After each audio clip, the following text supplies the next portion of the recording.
नमस्कार।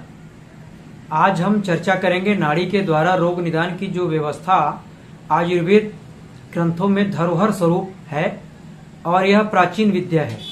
महर्षियों का गुप्त ज्ञान, रहस्यात्मक ज्ञान, अनुभव और वैज्ञानिकता से ओतप्रोत ज्ञान है और इस ज्ञान के अनुसार व्यक्ति के नाड़ी को देख करके यह पता लगाया जा सकता है कि वात और पित्त कफ का संतुलन कैसे होना है और कितनी मात्रा में बिगड़ चुका है और क्या अपने ऋतु और अपने स्वास्थ्य नियम और अपने प्रकृति के अनुसार खान पान किया जा सके। नाड़ी की विद्या प्राचीन है।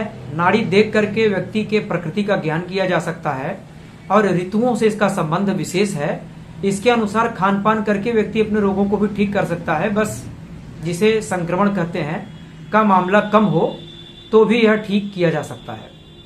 वायु के द्वारा 80 प्रकार के, पित्त के द्वारा 40 प्रकार के, कफ के द्वारा 20 प्रकार के यह रोग मोटे मोटे तौर पे बताए गए हैं, लेकिन सूक्ष्म विचार करने पर इनके असंख्य शाखाएं और असंख्य रोग और उपद्रव लक्षण के रूप में दिखाई देते हैं, जिसका आधार वात, पित्त, कफ और सन्निपात है।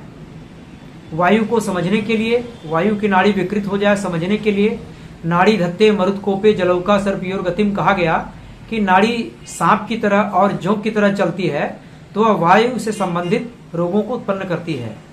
और इसी तरह से 40 प्रकार के रोगों के लिए कलिंग काक मंडूकगत पित्त से कोपता है। मेढक की तरह से और कौवे की तरह फुदक करके जब नाड़ी की चाल चले तो वह पित्त के द्वारा रोग होने वाले सूचनाएं मिलते हैं।